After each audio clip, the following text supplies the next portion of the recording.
Great to see you all. Great to be invited to speak. I hope to, in the next 20, 25 minutes, be able to share with you a couple of ideas that have really helped me to build the kind of business that has enabled me to live the life that I now live. I don't know about you, but when I first started in the business, I really struggled. I'm not a natural networker. And I had to learn the right words to use. I had to learn to understand where the people I was talking to were coming from, because I really wanted to build a team. I could see how this business worked for so many people. I wanted to be one of those people. I wanted my life to change.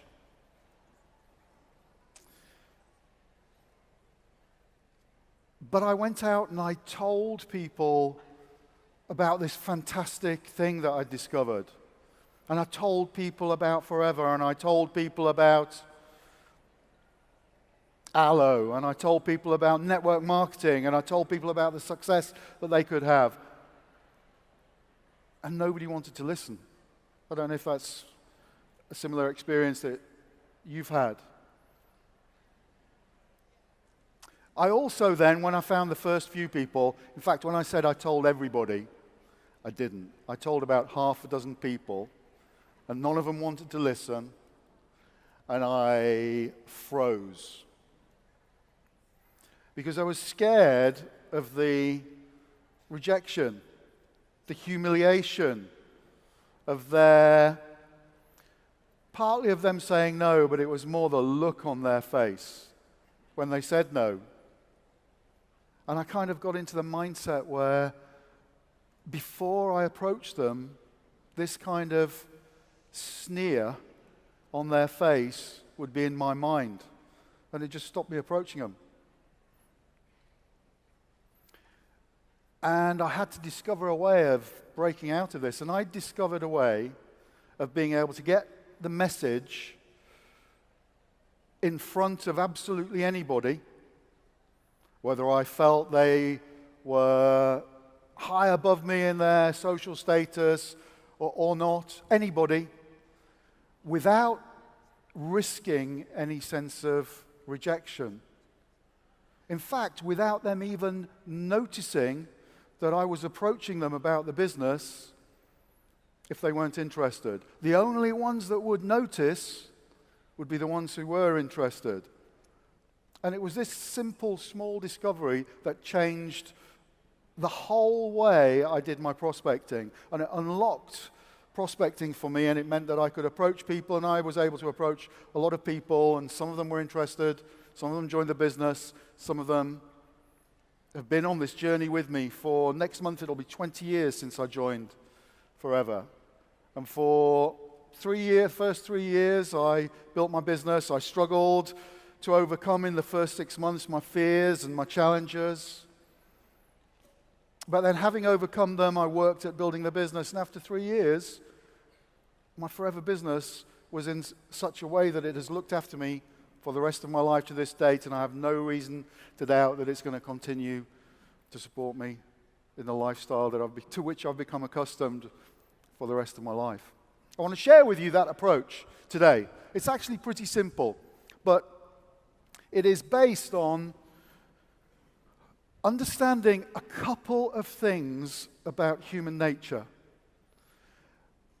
And this is really important because every single person we talk to is a human being. Difficult to actually recognize that sometimes. But every person has this psychology that we need to recognize and we need to understand. And if we understand it and we work around that, then we're able to identify the right people for our business. So, a few things that we need to understand. No matter how excited we are about our opportunity, our prospect will only join when they can see what's in it for them. And one of the things I wrote down on a big sheet of paper, which I pinned above, in the early days, obviously, it was making phone calls all the time. This approach, by the way, you can use text messaging, you can use it on Facebook, personal messaging, telephones, face-to-face conversation. It's not about phoning, it's about having a conversation with people. So they will only join when they can see what's in it for them. And this thing that I wrote above where I was making phone calls was, don't tell them what you can do, tell them what you can do for them. And I'd underlined for them. And I think this is the essence of understanding prospecting, because if we do that, we can get our prospect to properly consider the information so they can see the benefits for them. They'll be eager to join. And they'll be eager to get going as well. Because it's not about convincing somebody to do it. It's about opening their eyes to the possibilities that they can change their life. We need to be able to do that. So we need to tell people what could be in it for them. But at the same time, there is another element of psychology, and that is the minute we start telling people things, they start to feel we're selling them. And I don't know about you, but whenever anybody tries to sell me anything, the answer is no. I might not even know what they're selling. You know, these guys who try and get you to sign up a standing order for a charity in the high street, as soon as I see a guy with one of these tabards on approaching me, I've suddenly discovered a full diary. And I haven't got time to talk and say, sorry, I haven't got time to talk to you. I might have all the time in the world. I probably have got all the time in the world. But it's the feeling that I'm just about to be sold something that has triggered that response. Those charities that he's trying to get me to sign up to, I probably support anyway.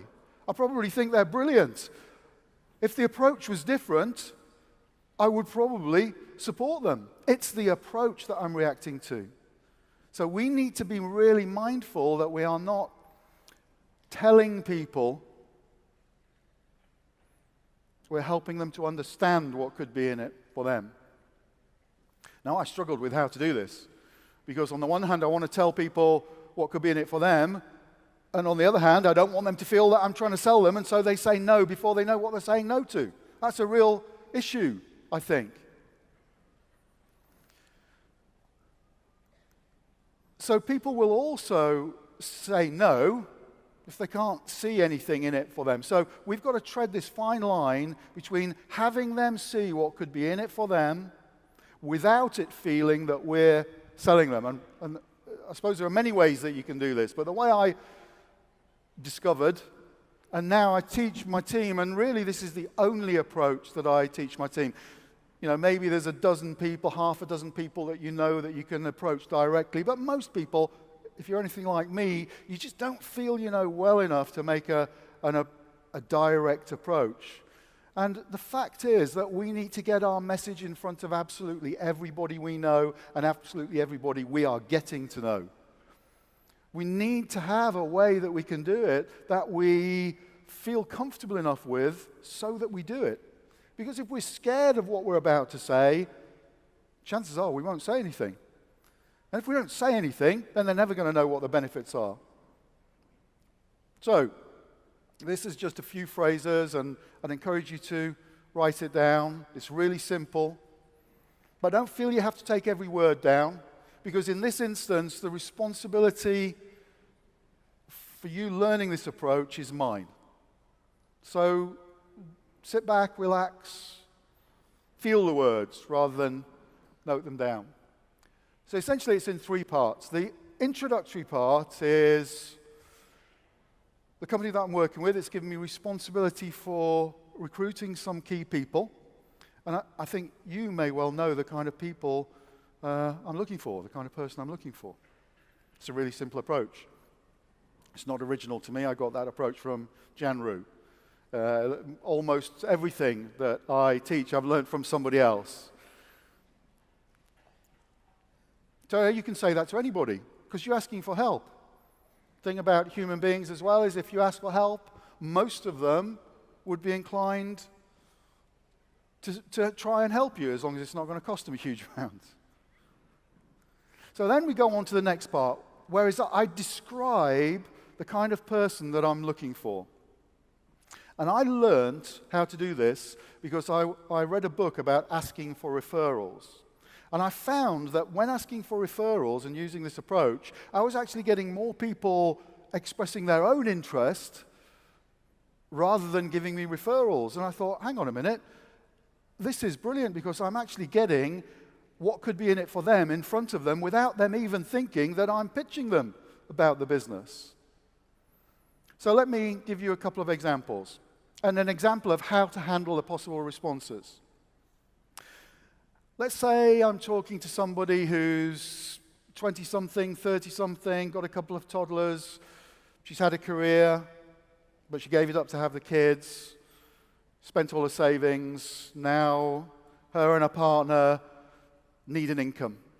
She's in this dilemma. She wants to go back to work because she wants the money, but she doesn't want to go back to the work because she wants to be there for the kids.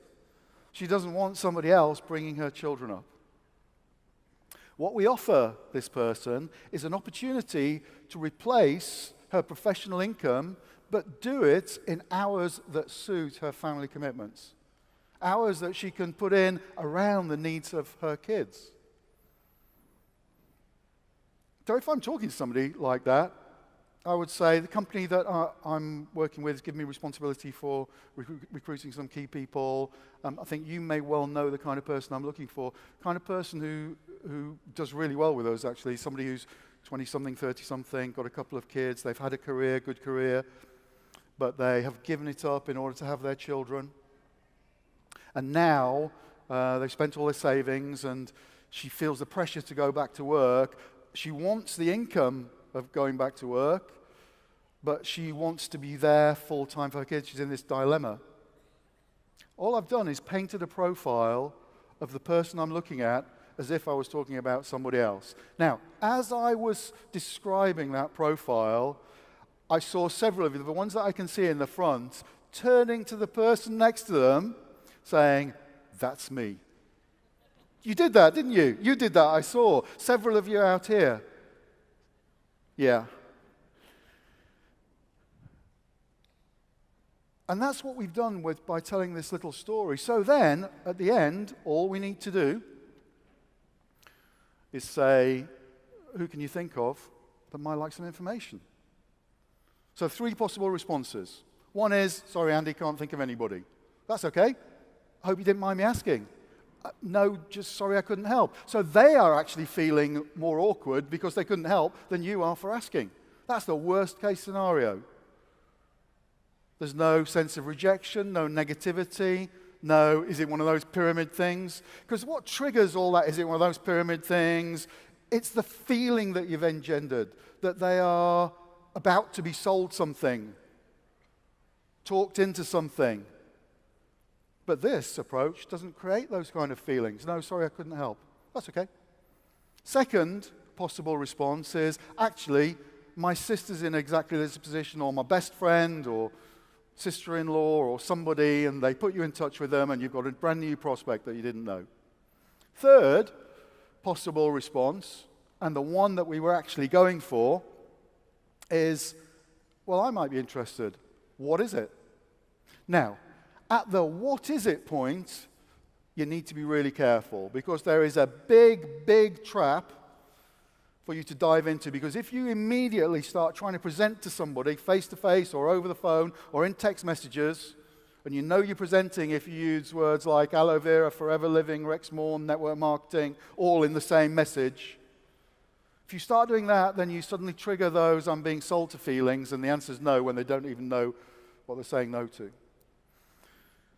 So what I do, there are loads of ways of delivering information. Some people prefer to do one-to-ones, and I built my business for years and years doing one-to-ones because we didn't have the internet. These days, I hardly do that. I use the resources, video resources. Many of you have seen the 5-minute video that I've done, which everybody's welcome to use, freely available. And then I send to people. So when somebody said, what is it? What's it all about? I give them a little potted history. The company's called Forever. Have you ever heard of them? I've got a video link, a couple of video links. I can email you or message you if it's on Facebook. Have a look at those, and then let's have another chat. How does that sound? So it's a really casual way of building the what could be in it for them by layering on information. And what this triggers is them wanting the information because there could be something in it for them. And suddenly it changes their posture and their approach. And you'll find that instead of them sort of responding by saying, oh, all right, then I'll have a look at it, which is no good, they'll be saying, thanks for thinking of me, that's brilliant.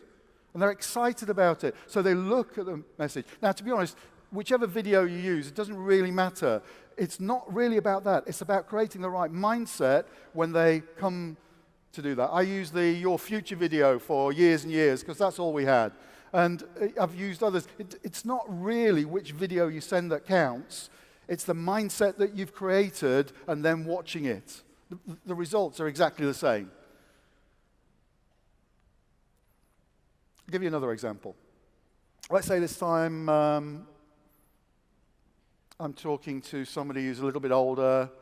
So I'm talking to a bloke, mid-30s. Could be a woman, just the same, but you'll get the profile. So the company that I'm working with is giving me responsibility for recruitment. I'm asking everybody I know for help. You can throw that phrase in, which is often a nice, gentle phrase to throw in. I think you may well know the kind of person that I'm looking for. So the kind of person who does really well with us, somebody who's 30-something, 40-something, done really well in his career, he's achieved every promotion that he's gone for, he's at the top end of his income scale, nice 4-bedroomed house, drives a really nice car, to all intents and purposes doing really well, but he feels trapped. He's under a lot of pressure at work, his workload's being increased all the time, he's getting less and less recognitions, colleagues are being made redundant, and he's afraid of the potential redundancy, and he's looking for a way out. He's looking for an opportunity to build some financial security for him, and also to have the time to build a future for himself and to enjoy life. Who can you think of that might like some information? So the guy says, well, one of three things. He says, sorry, I can't think of anybody. That's all right. Hope you don't mind me asking. No, sorry, I couldn't help. That's it. Worst case scenario. Second possibility is he can think of somebody, a colleague or his brother-in-law or somebody he's just been having a chat with in the pub, and he puts you in touch with them and you've got a new prospect. Third possible response is, well, I might be interested. What is it? And then you've got to kind of just play the game that you hadn't really thought he could do, and you've got to, I never thought you might be interested. I tell you what, I've got some online videos. One's 5 minutes long, a couple 5 minutes long, and why don't I drop an email to you and have a look at those, and then we can have another chat about it. How does that sound? So it's a really casual thing, and he wants it now because we've whetted his appetite. We have created and triggered curiosity, and so now our prospect wants what we've got. And so our status has just been elevated in his eyes. He's on best behavior now because we've got what he might want. Not we're chasing him. And that feels good. It feels very comfortable to make this approach. I'll give you one more example. Let's say somebody 50 plus, in the prime of life, I like to think. Somebody who is, I tell you what, 50, for most of you in the room, you won't have realized this, but when you hit 50, things change on that very day. And here's what changes. And that is that the idea that you will one day be an old person is no longer just theoretical. You suddenly realize that you are going to have to live that kind of life. And it's terrifying. It's terrifying if you haven't got any money, if you haven't got the kind of things that you want to do.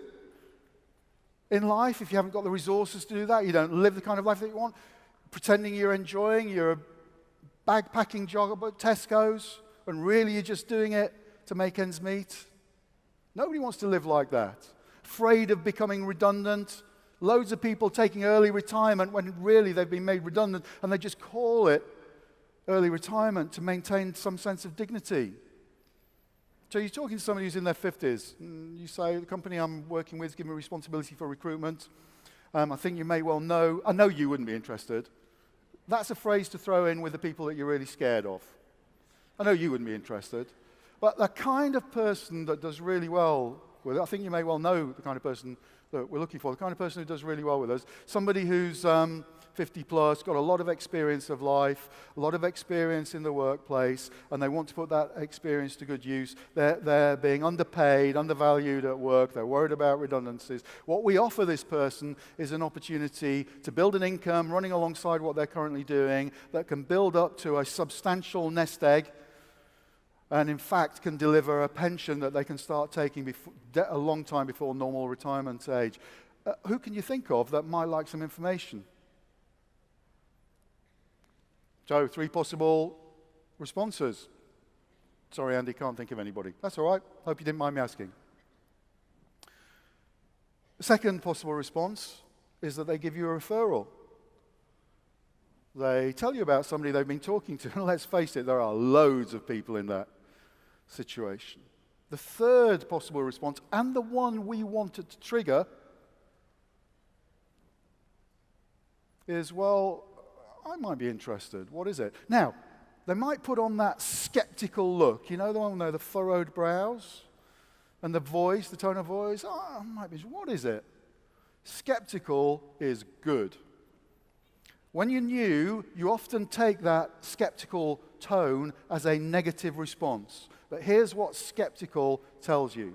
It's that, on the one hand, they're hoping it's true.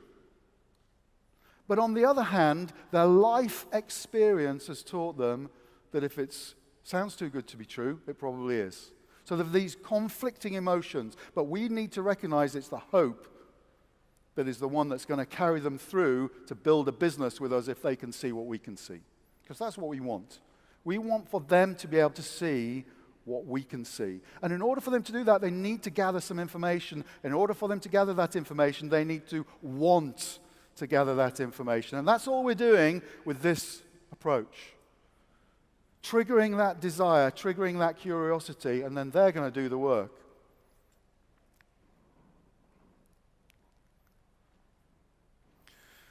It's really important to remember that our job is not about convincing people.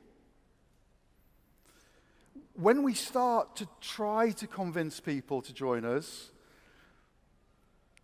we just trigger this negativity against the way we're making the approach. There are millions of people out there. I mean, thousands in this room who want to change their life. Just think of the millions that there are out there who want to change their lives. Think of the other millions who today don't want to change their lives, but next week will have decided they do. Or next year will have decided they do. Countless millions of people who want the kind of opportunity that we offer. All our job is to sort those who are looking for an opportunity to change their life from those who aren't. And we do that by just floating in front of somebody what could be in it for them. And we can take a good guess at what could be in it for them by looking at them. You see somebody who's 25, 20-something, 30-something, I call them the yummy mummy group. You see a yummy mummy, you know what the benefits to talk about. You see a jaded executive, that's the middle one I talked about. You know what to talk about. You see a pre-pensioner, so the 50-plus person. You know what buttons to press when you paint your little profile. Now, there's a video that I've done. I did it at one of my trainings. I call these prospect profiles. There are about 14 different prospect profiles on there. It's freely available. If you just Google Andy Waring prospect profiles, I'm sure you'll find it. It's on YouTube, or it's on my Facebook my open Facebook page, and you're welcome to see it and study it. It will trigger ideas, and you're welcome to use that. The really important thing is to always remember with every prospect that it's always about what's in it for them. It's not how good we are at presenting.